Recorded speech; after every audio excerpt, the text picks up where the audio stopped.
Hello, everyone. My name is Anna Matszewska. I am the Vice President of Talent Management of UL, Underwriter Labs, which is our global safety science company. I've been with the organization for 4 years now, and I'm responsible for all aspects of talent management, starting with employee assessments through performance management, succession planning, and diversity and inclusion. I'm very excited to be able to talk with you guys about the importance of networking in your professional lives and the way you build your careers. That's definitely been very instrumental in my career progression and had very much developed me both as a professional and an individual.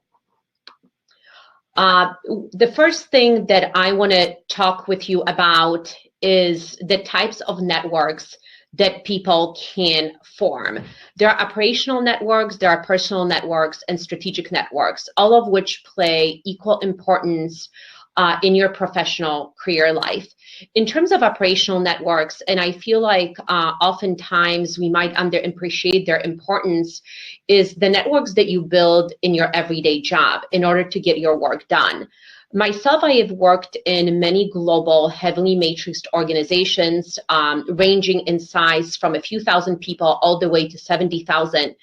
And in those types of organizations, having a solid network in order to, again, be successful on the initiatives to get the results that you want is really pertinent and critical. So don't underestimate the importance of even informally reaching out to people that you work with every day and those that might be in the larger circle and sphere in order to make yourself more successful.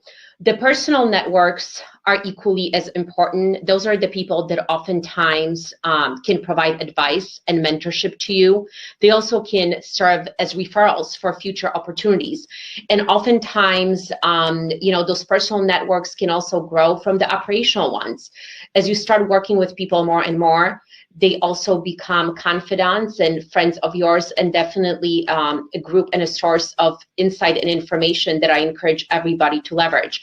Personal networks could also be your friends and family. They oftentimes are going through similar career experiences and challenges as you are, and definitely will have a perspective and a point of view.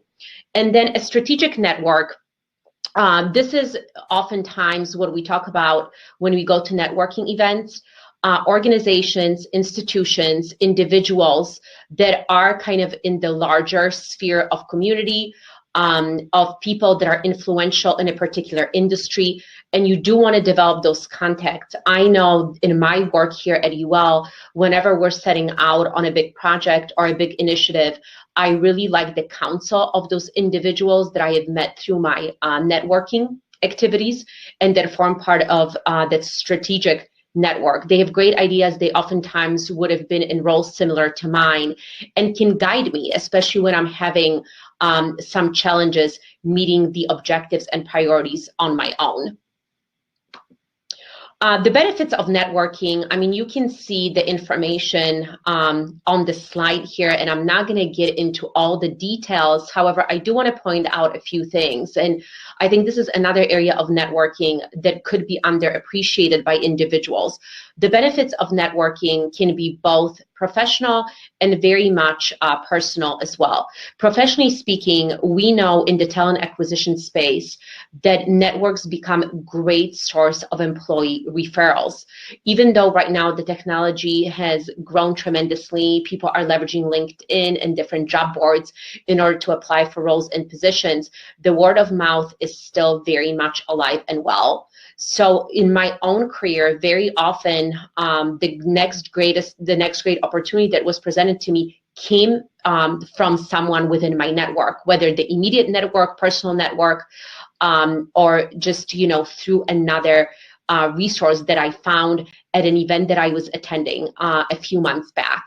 So again, many benefits of this. We also know that it leads to creativity and many other business benefits through, again, powerful teams deliver powerful results. The second finding on the personal side was interesting to me, that networked individuals actually reap some health benefits. People tend to be suffer from less medical ailments. And I think speaks to the point around when we're surrounded by people, when we're surrounded by others, when we feel that we're part of a larger group, it does make certain burdens appear less so. And again, we're more equipped to deal with them in an efficient fashion, an effective fashion as well. On the next slide, what you can see here is just what I consider kind of the tips and pointers around building successful networks. And again, you can take that content and see how it would apply in your networking activities. But I always say when you're attending a networking event, as much as I think you want to talk about yourself, also remember to listen and ask really good questions and be inquisitive about the other individual or a group that you're speaking with. It is very important to really position yourself not just as somebody that's going out there in order to find out about job opportunities that you might have heard from another person, and this person will have additional insight or detail or can connect you with someone else in that organization that you're interested in, but actually put yourself in a position of an active listener as well. It is always a two-way street. It's a dialogue. It's a relationship. So make sure that you do that. In terms of online networking, I think that's very important. There's certain, decorum and process that you want to follow with that. However, as much as I consider myself pretty digitally savvy, I will always take a face-to-face networking opportunity over an online networking opportunity. However, we have to recognize that it's part of your life. So when you do that, again, just follow a certain process, the way you go about searching people's profiles. Sometimes people, just simply don't want to be bothered. So if you want to make that online introduction, make sure that the way you position yourself is that, you could be a resource of that individual as much as they can be a resource to you. And finally, follow up with your contacts. That's a very big one. I think we've all had experiences of having gone to networking events and exchanged business cards and had a great conversation. And then we come back to our office or to our home and we set them aside and we forget about them. If you want to come across as an individual that is truly interested and genuine, follow up with your contacts, not only the first time after you've acquired that business card and forged that initial relationship, but ongoing.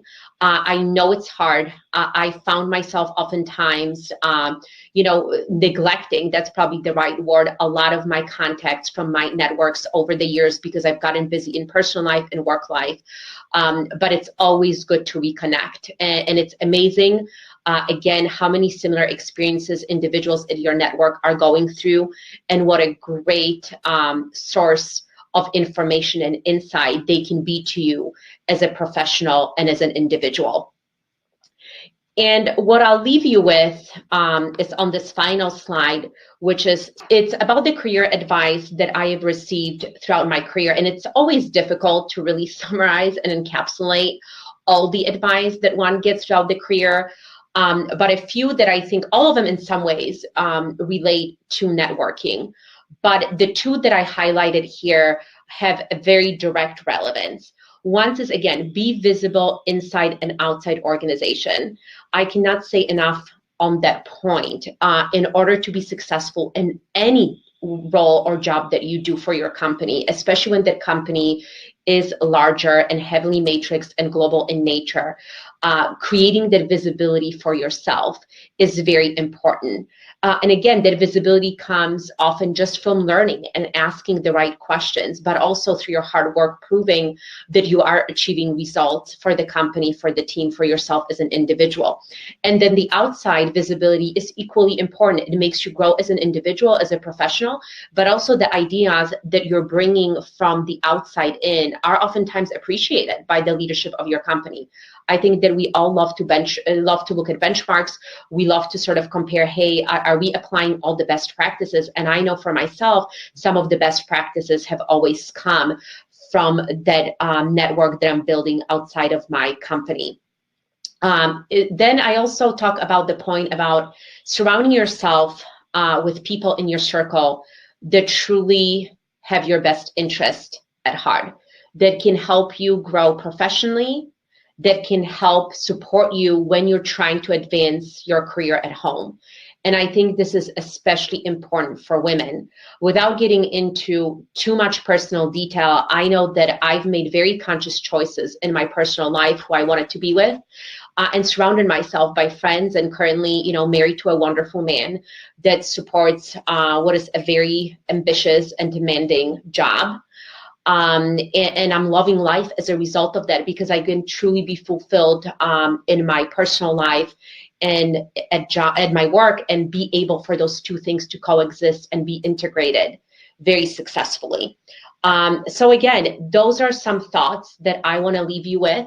Networking is truly critical for everybody's career development and career advancement. So if you have yet to build your networks, whether they're personal, strategic, or operational, I encourage you to do so. And I hope that you found these presentations on networking and mentoring really helpful to you as you charter your own course for how you want to develop your career.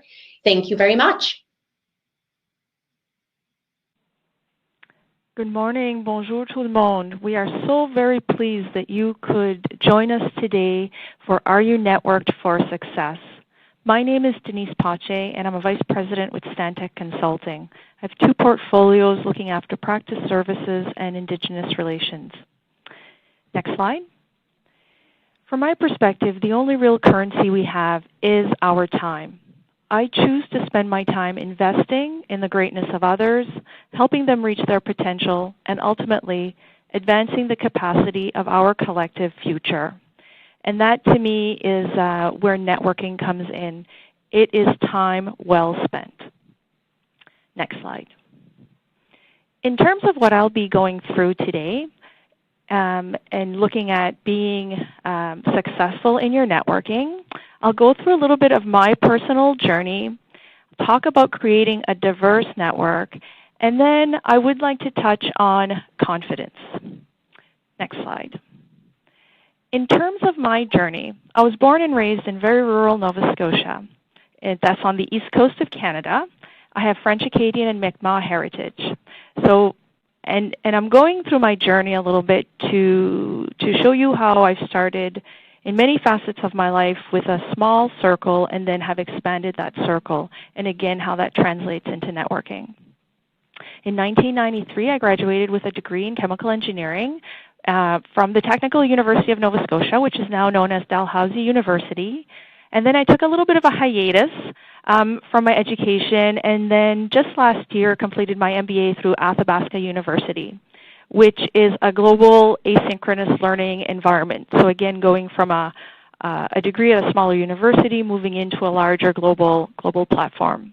I joined Stantec in 2007 and have since been part of Stantec's diversity and inclusion initiatives amongst my other work that I do there. So diversity and inclusion has always been a very important part of my work life, my personal and my work life. And then in 2016, I was appointed the first ever Vice President of Indigenous Relations for Stantec. Again, from 2007 into 2016, in the last couple of years, I've seen a lot of growth within the organization, and again, my roles have expanded from a national to North American and then into a global role. Once again, expanding my network in a nice sort of paced way. I'm also a member of the Engineers Canada Equitable Participation Committee, again, around diversity and inclusion and engineering. And I do also chair the subcommittee of the Indigenous Peoples' Participation in Engineering, again, looking at barriers to access to engineering education for Indigenous peoples and how we can work with universities to perhaps reduce some of those barriers. Next slide. Additionally, I'm also on a board of directors of Techsploration, as well as the Canadian Council for Aboriginal Business.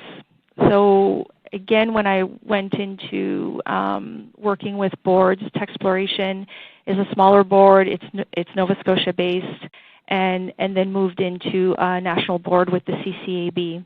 And you'll see sort of that theme reoccurring throughout the presentation. I'm on Council for Engineers Nova Scotia and also the past chair for the Women in Engineering Committee for Engineers Nova Scotia. So I went a little bit backwards in this regard. It's through my work with Engineers Nova Scotia that I got connected with Engineers Canada and got to work with those amazing committees, and again on a national scope. And then very proud of some acknowledgements. Was a recipient of the Progress Club Women of Excellence Award here in Nova Scotia in 2016. I was featured in a book, Women of Innovation, The Influence of Leading Canadian Women in Engineering, as part of the Canada 150, named as one of the top 150 Canadian women in STEM by her Evolution. And then 50 of the most inspirational women in technology in Canada by Inspiring 50. That was the inaugural year for Canada. And then most recently in 2018, in the fall of 2018, named one of the Women's Executive Network Top 100 Most Powerful Women in the Trailblazers and Trendsetters category. So again, sort of the recognition started locally at home here in Nova Scotia, and then has gained a broader scope and perspective. Next slide. So to get into the meat and potatoes of the presentation, tips for networking successfully. And from my perspective, it's always to be authentic. Be yourself always. And as much as we think this global world is huge, it's actually quite small.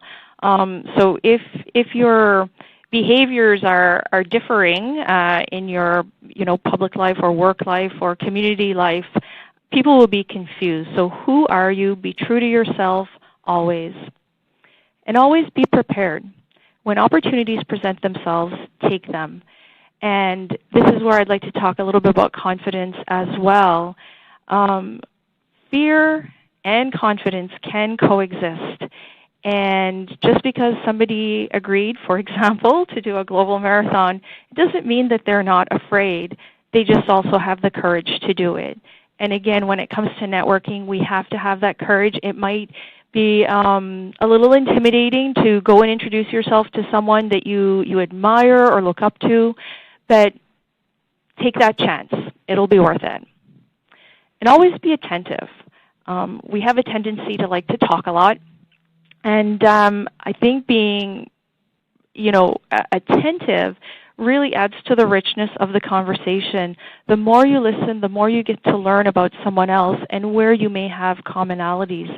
And it's in those common elements that we bond, and then and where we differ just adds to the richness of it. But I think we need to find common ground, and especially if you're looking for a mentor or a sponsor, there needs to be some element of common ground there. So if you've taken the time to listen to them and to learn what's important to them, you can align yourself that way.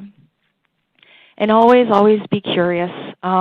We start off, in this world so curious, and then somehow that seems to sort of dwindle away as we get older.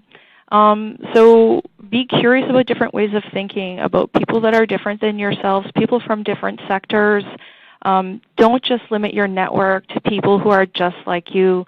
The fear of groupthink always resides with me, and some of my greatest allies within my network come from HR or marketing background. Some also from engineering, but that diversity will help us grow as individuals, and also tap you into networks that you may have never thought of before.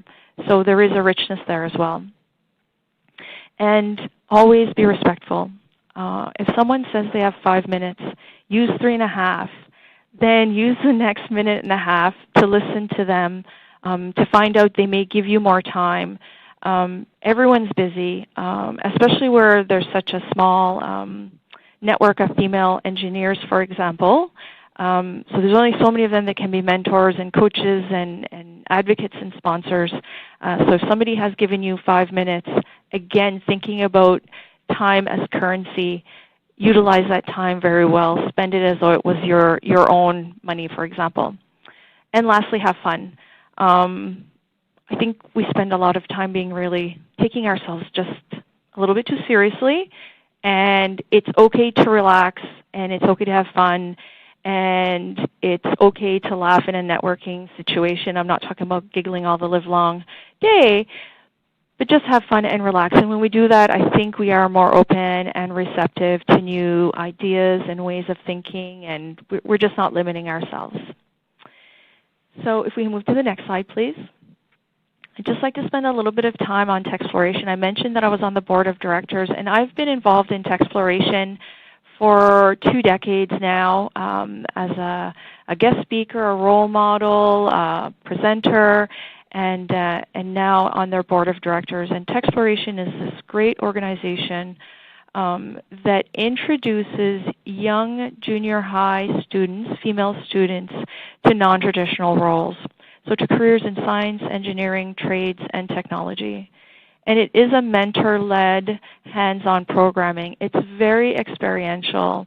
So the school that you are partnered with would come into the workplace, learn about the work that you do, and then they need to make a presentation on that and share with the other female students what they've learned, you know, whether it's a chemical engineer, a meteorologist, a crane operator, so that that experience is shared amongst a broad group.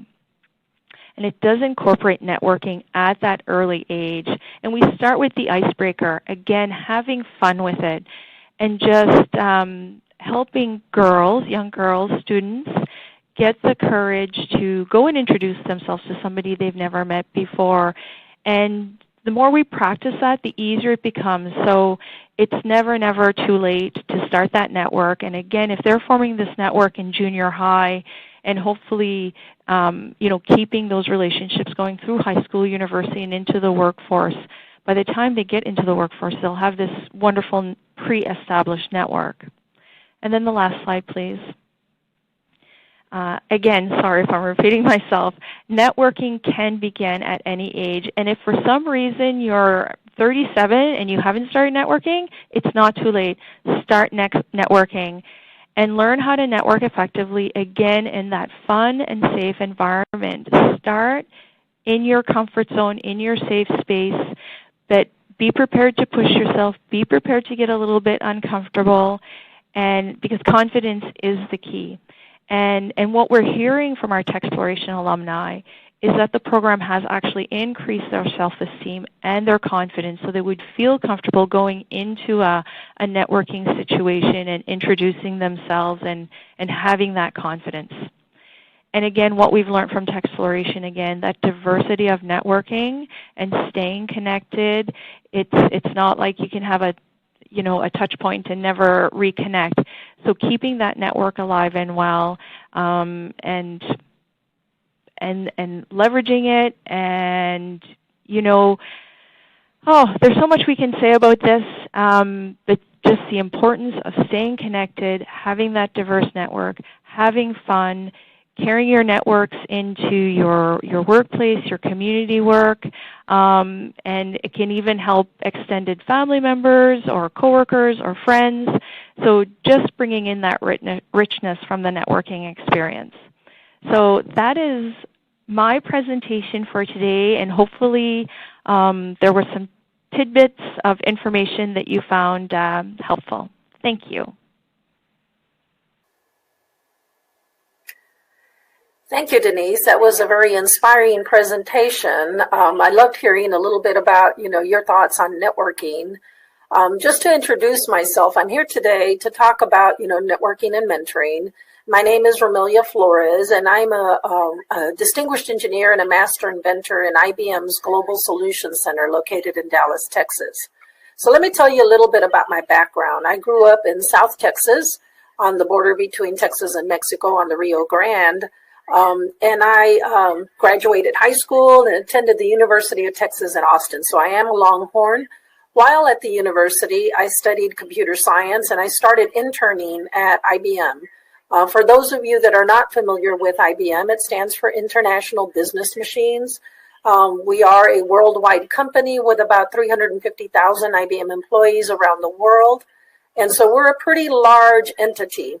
Having grown up with my background in a small border town, I'm probably a very hugely introverted person, but I'm also very, inquisitive. I love, when Denise was talking about, have curiosity. I'd say that's been one of the major reasons why I've had success in my career is I am curious. I love to play games. I love to, step up to the challenge.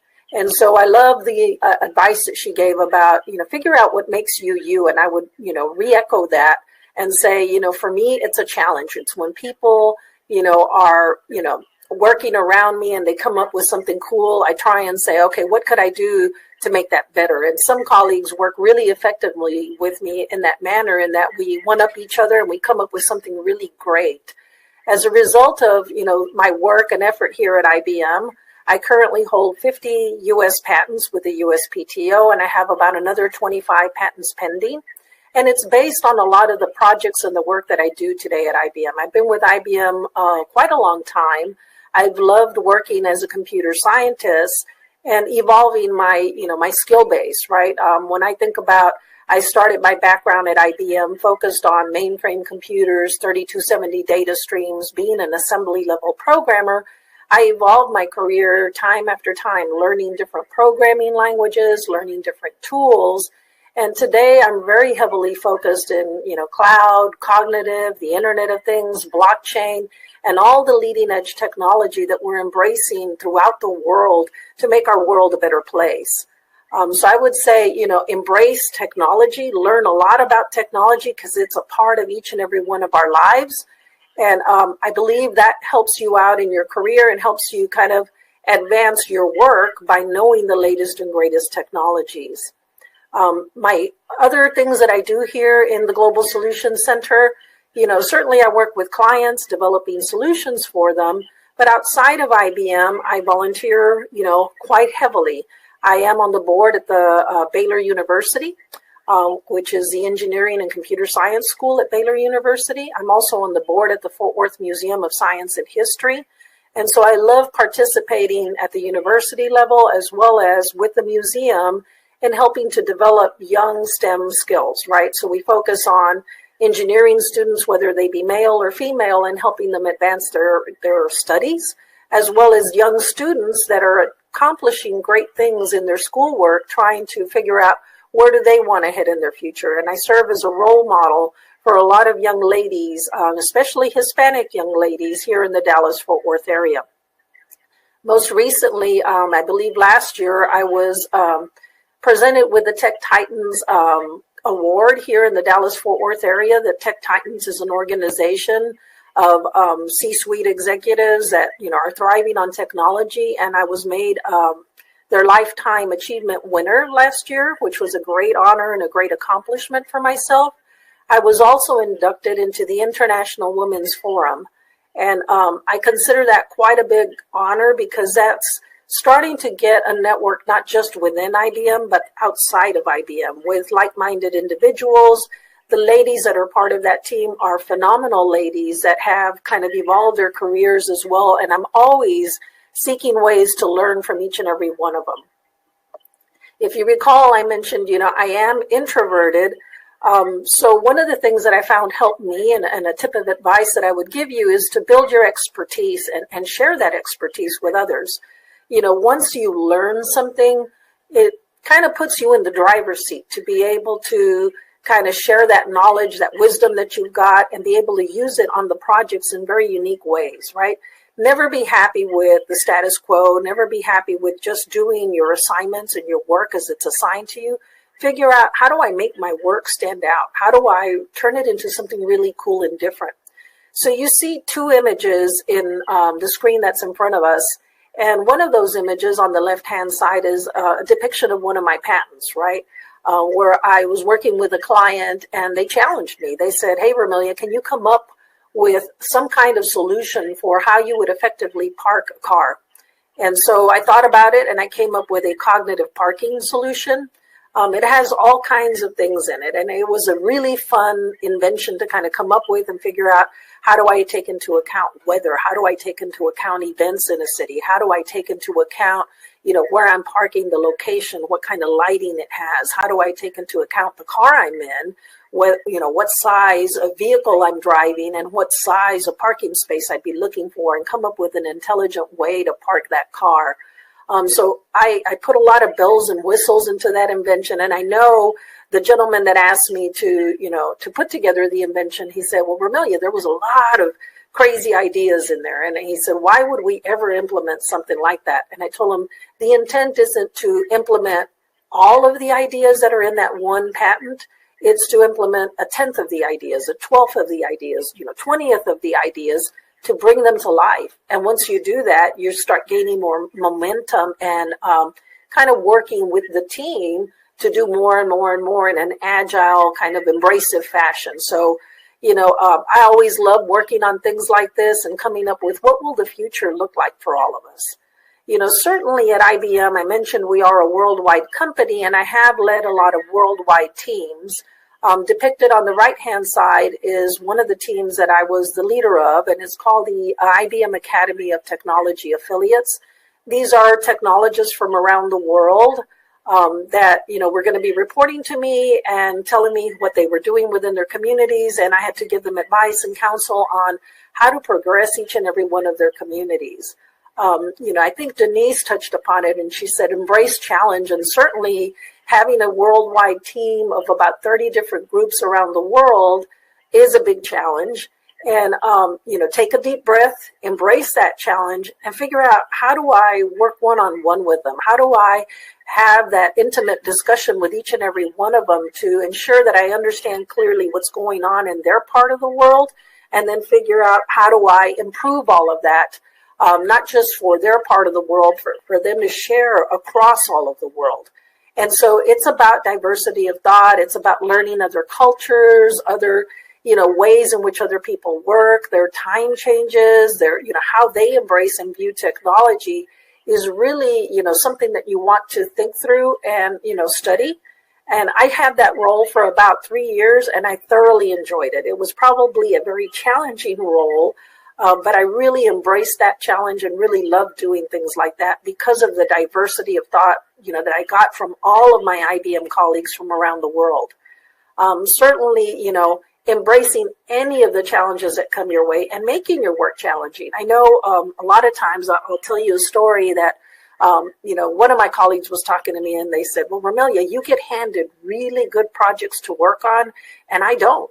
And I said, do you ever think that we all get handed the same kinds of projects, the same kinds of metrics? It's what you make of your projects, how much new technology you inject into your projects, and how you use that technology that really excels your work. And so, certainly having a strong network, having people advising you is, one way of growing and learning. The other way of growing and learning is having a mentoring kind of ecosystem around you. And what I mean by that is when I look at mentoring relationships, they're not a one-way relationship. It's not me mentoring someone. It's us mentoring each other. So I will mentor folks that are very young in age so that they can teach me about their diversity. I will mentor people that, are about a year behind me in their careers so that I can help them achieve what I've accomplished. And I learn something from each and every one of those relationships. But ultimately, I think Denise is right. You got to have fun. So you notice my bottom bullet in the slide says, enjoy the ride. If you're anything like me, you will be working for over 30 years. You're going to work at least, 40 to 50 hours a week. So you better enjoy the ride. You better be picking something that you really want to excel at. You want to have a lot of fun as you're going through it. Enjoy the people you're around and be social in what you're doing. And make sure you're pushing the realm of technology. And I believe that'll get you a long way in your career. So that's my story for today. And I thank you for the time listening to me. And I believe we'll be around for questions. Wow, what an amazing panel. Thank you, ladies. My name is Raquel Temez, and I am the CEO of SHIP, the Society of Hispanic Professional Engineers. And I am honored and humbled to facilitate this Discovery Global Marathon session on the power of networking. And so thank you, Romelia. Thank you, Anna. Unfortunately, Denise is not able to join us live, but I did take notes of her presentation and will weave them in. So let's just jump right into the Q&A because we only have about 25 minutes. And so, Anna, you mentioned a few times networking activities, and one thing that is important to do when networking and to keep in mind when you're networking is to listen and ask good questions. Well, I was at an event last night, and when I walked in, everybody had their groups, their cliques, everybody was already talking.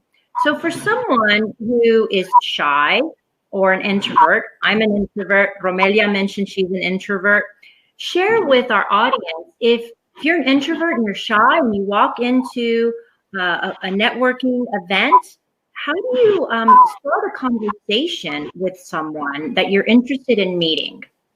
Yeah, thank you for this question. And I know there are folks from UL that are listening in. So I'm going to try to put myself in the shoes of an introvert because I am actually very extroverted. So I thrive on connections with people and being surrounded by them. I actually feel quite lonely if I have to be by myself.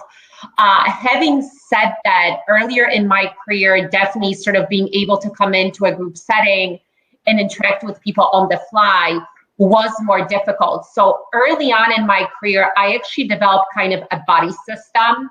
So knowing that I'm going to be attending a networking event, I would choose someone either, from my current company or somebody that I was comfortable with that I knew was also interested and able to go to this event to come with me and kind of serve as the point of introduction and kind of show me the way, teach me the ropes a little bit, allow me to be included in that already ongoing conversation in a little bit of an easier way. So that has definitely worked for me, kind of buddying up, partnering up as you're first starting out on the networking journey. And especially, again, if your personality is more introverted. Thank you, Anna. And Romelia, self-declared introvert. I'm definitely an introvert. I have to pretend to be an extrovert. How do you go about it? For me, it's practice, practice, practice. You got to put yourself out there. And I think, practice in different forms, whether that be, your own community setting, a church event, even your own family settings, and try and force yourself to instigate conversation, right? And I think that after you practice it for a while, it becomes a little bit more natural to you. And I think, there's nothing like learning from your own mistakes and listening to yourself. I love, Anna earlier on said, be respectful of others, listen to others. And you do want to do that, but not to the point where you're not speaking or you're not contributing to the conversation at hand. So it does take a lot of concerted effort to listen to others and also to time yourself and say, have I not said anything for the last 20 minutes? Then I better speak up, right? And so it's important to practice things like that. I could not agree with you anymore. Last night, typically when I don't have a buddy, like Anna suggested, I will look for individuals within the event if there's someone there that I can go at least start a conversation with. If I know them, I might know them. But last night I actually did something different. I saw a gentleman there and he looked uncomfortable. And so I just went up and I introduced myself and we had a lovely conversation. And so I actually have to follow up with him and I try to follow up with folks within 48 hours. Anna, that's something that you mentioned about following up with individuals. And there have been many times where I've given my business card out to someone young, where I am willing to give of my time to this person. I give them my card and then they never follow up. And it's really disappointing. But we've talked about one-on-one, in-person networking and networking activities. Let's talk a little bit about online networking, because that's our world today. Is Romelia, you talked about technology. Anna, you mentioned it as well, and that there's a certain etiquette to online networking. Let's do a little deeper dive. Romelia, what is your experience with online networking? What does that look like for you? How do you manage that? Yeah, online mentoring is interesting. And certainly, depending on the number of people you're mentoring. In some cases you're doing group mentoring, in some cases you're doing one-on-one mentoring, and those look completely different. My group mentoring is usually done with technologies like we have here on the Discovery Marathon, where you have screens, you can see people on video, and it's important when you're doing things like that to not shut your camera off, to be live and online, and to be actively participating in the conversation, which ties to your previous conversation. I'll tell you a story of one of my most effective mentees that I consider my mentor as well. He lives in Costa Rica, and I never had met him before, and we just happened to be on a meeting, and he saw my title and he said, wow, I'd really love to become an inventor at IBM as well. And so he reached out to me and he said, hey, would you help me invent? And so I started collaborating with him online, and our friendship just kind of developed. And I think some of it was he was helping me, I was helping him, and it was a two-way street. It wasn't just, him wanting information from me and wanting my assistance. It was also me understanding, what is he capable of doing? What are the areas that he excels at? And it became a give and take kind of a relationship. Even to the point where when he visited the United States, he made it a point to come to Dallas to visit me so we could meet face to face. So I think that's proof and evidence that, your enthusiasm, this gentleman, he has, excitement. He shows up on calls and he's always smiling and he's always very positive. And I think that goes a long way for someone as well, is you want to be around people like that. You want to be around people that are happy, that are enjoying what they're doing, and that are thriving themselves to do more. And so it's important to keep that in mind. The way you portray yourself can make a huge difference as well. But online is definitely, the wave of today. And certainly a lot of our millennials really enjoy online sessions. Sure. So this gentleman contacted you from Costa Rica. So this is diversity in geography. Sounds like he's a millennial. You mentioned he's a different generation, and you made time for him. You. It sounds like you built, over time, you built a relationship with him. And Anna, you mentioned something about, and I think it was Denise who actually mentioned it, about being respectful and being respectful of people's time. And I'll tie that into the etiquette of online networking. I've had from time to time, young people reach out to me and say, hey, can you be my mentor? And I wish I could be everyone's mentor. But in order to be an effective mentor, you actually have to have the time to do it. And right now I'm just traveling nonstop. And so how do you handle a request like that, Anna, when somebody requests of you, hey, I want you to be a mentor, and they want to be a part of your network, but you may not have the time, or there might be some other considerations. How do you go about telling someone that you may not necessarily be able to have the time to be their mentor? And how do you manage that? Right. So this happens quite a lot. And I'll just make a broad statement first, because I get inundated with online kind of contact and people trying to reach out. And I think there's very important, consideration here, distinguishing people that are trying to sell to you online via LinkedIn versus those that are trying to connect with you for the purposes of forging a meaningful relationship. I will say, unfortunately, I get more of people trying to sell to me as opposed to connect. However, those that connect, I think, again, understanding my own limitations of time and being able to be a resource to everyone, not even a mentor, because I think that takes on a whole different dimension. But sometimes it's even a struggle to meet someone for coffee. I work and live in the suburbs, and I know someone is in the city and they want to make time there. I mean, honestly, what helps is if this is somebody that's not known to me, is just making the request by telling kind of a story within this request, asking simply, hey, can I connect with you? Can you be my mentor? That doesn't tell me much about your intent and what it is about me and my profile on LinkedIn that really intrigued you and would be of value to you. So I tend to be more responsive to folks that, again, share a little bit about themselves, are interested to learn about me. And those are the folks, like I said, when I can commit to some type of an ongoing mentorship relationship, I will definitely meet them out or schedule a phone conversation just to, again, see if I can be of help. I think the ones that resonate with me the most are people that are in graduate school or pursuing a graduate degree. I've gone through a similar process of deciding, is it for me?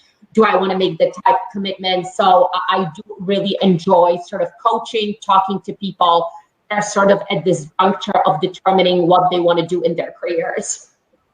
So thanks, Anna, and thank you for making the distinction between, online networking and mentorship, because not everyone in your network is going to be your mentee or your mentor. There are different types of individuals within your network, and we talked about a little bit about diversity of networking. We talked about in-person networking versus online networking, the etiquette of networking, both in person and online. But yet, networking sometimes gets a bad rap. There's this perception out there that that networking is you're using people in order to get certain contacts, to get your foot in the door, to get a job, to find a job. What's your perception of networking, Romelia, and how would you address this other perception, maybe a misconception, depending on people's definition of networking? This whole thing that networking is about using people. Yeah, that's an interesting question. I know, a lot of people reach out to me and they want help and assistance. I, like Anna, focus on what are they bringing to the table, right? If someone reaches out to me and they say, Romelia, can you help me find a job? And that's the end of the discussion. That's not a healthy discussion. Now, if they come to me and they say, hey, Romelia, can you help me find a job? I went out to the IBM website and I looked at this, I looked at that, and here's what I've studied and analyzed. Then you get a more kind of a genuine sensation that they're really wanting help and assistance versus them kind of using you to just try and see how do I get my foot into IBM, right? And so you do have to be cognizant of how you're coming across in your networking, the kinds of things that I try to do. I have particular individuals. I mentioned in my talk that I'm part of the International Women's Forum, and there's a couple of ladies that are part of that forum that I consider to be probably my strongest mentors today, because I get them to mentor me on a specific thing. I'll tell them, here's what I would like to improve. Can you give me examples of how I've improved that, or I'm missing that? Am I doing well in a social setting, being hugely introverted? Am I coming across as positive? Am I connecting with people? And am I doing that the right way so that they can lend me their insights to kind of help me out, right?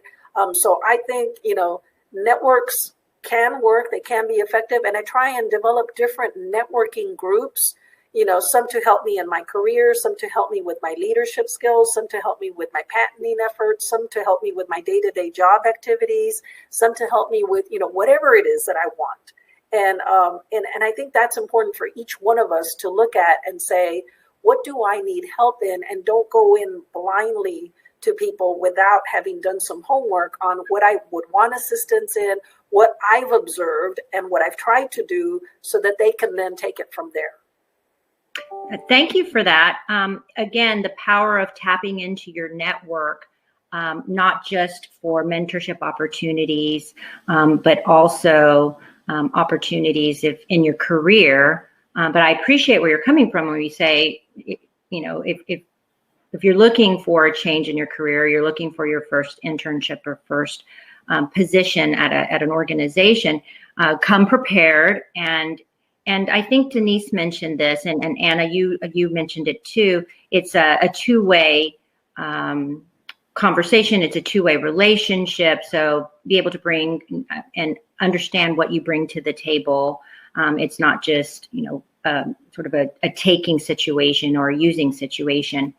I want to move into something specific for, you, the two of you on the panel, as well as I think, Discover E, and this is about women and women in STEM, women in engineering, women in technology. There's also a perception out there that Well, and then there's research to show that how women network is very different than how men network. And this perception that how men network is more effective than how women network. And so, Anna, I wanted to address this perception, misconception on the difference between men networking and women networking. Yeah, so interesting topic. I mean, I think it falls with the whole area of sort of gender stereotypes and differences in terms of, how we approach any type of a work situation, whether it's asking for a promotion, asking for a raise, networking. So yes, I think, and I'm, the research sort of supports that there are differences in ways that men and women go about things. I think as it relates to networking, definitely, and I've been the observer of that. Men are more assertive. I think men, when they do network, they go out with the sole purpose of asking for what they want. So if they know that there's going to be someone at the networking event that could be a conduit to the next great job or opportunity, they're just going to tell and ask how it is. I think that women tend to be a little bit more tentative when it comes to that and reluctant to sort of engage in that very direct, assertive behavior when it comes to asking. I mean, one of the slides that I've had for my career advice was actually about ask for what you want. And I feel like over the course of my career, I had developed some of those more assertive behaviors, just kind of seeing how things would shake out when the next best opportunity would come up, and kind of, how men were sometimes getting ahead of me because they were showing that assertiveness. That said, however, there's actually a beauty in terms of how women tend to approach networking. And it goes with the point around women tend to come into a networking situation willing to listen, willing to learn more about the other person, and sort of, using that, hey, I need another job as a secondary objective, and really doing it more for the sake of building relationships. And we know through same research, that actually building relationships can be even more critical to being successful. It may not kind of immediate result as, the networking via maybe the more male typical way. However, I think there are advantages to how women do it. Although, and Romelia made that point, I think women do need to learn overall to be more assertive and ask for what they want in their careers. Thank you. Excellent points. And so I want to build on that. Romelia, the question that I want to pose to you is a two-parter. So over your amazing career trajectory, has your networking changed? How has it evolved? And then the second part is, not only as a woman in STEM, but as a diverse woman, a Latina in particular, do you feel that your networking is different and has to be different? Oh, absolutely.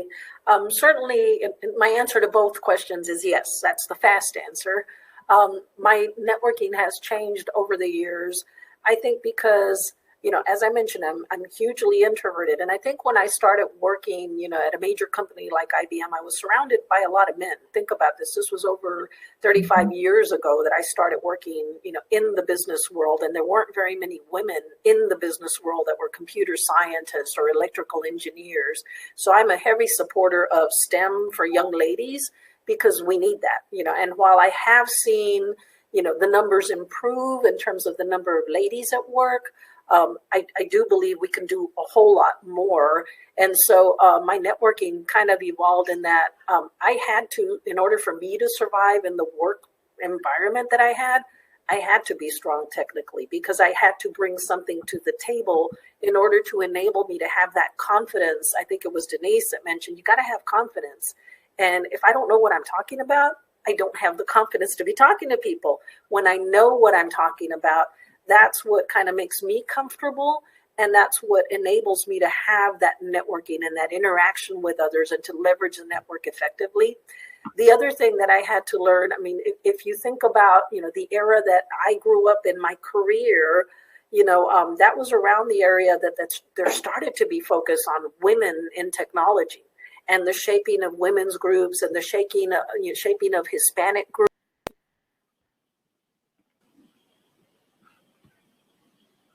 Confidence over the course of your career, and the confidence comes from the successes that you enjoy as a result of your hard work, right? And letting the work speak for itself, being recognized with every accomplishment, you get the boost of your confidence. So I think that organically helps you develop that confidence and willingness to sort of be, put yourself out there and engage with people and maybe even speak to your accomplishments more readily. So I would say definitely. I mean, I was not always an extrovert. I actually just recently participated in a panel that we held over the Women's International Day, where we kind of talked about the transition, myself being born outside of this country, coming over to the United States, and sort of being boosted by my parents to say, we have no networks, we have no connections here. You're really going to need to develop this for yourself. So that in and of itself, that event was a huge sort of transition point of me becoming extroverted. But then as I got into it, started establishing my career, it was really a gradual confidence building as the work was kind of getting done and recognized.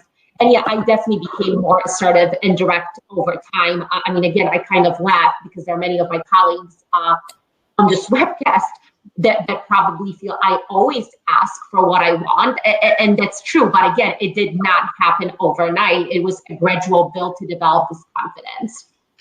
I couldn't agree with you more. I think confidence is like a muscle. You have to work it. You have to practice being confident. And Denise mentioned that you can be confident and that fear and confidence can coexist. So I definitely agree with that. I want to take a couple of questions that have come through online, and they're actually for you, Anna.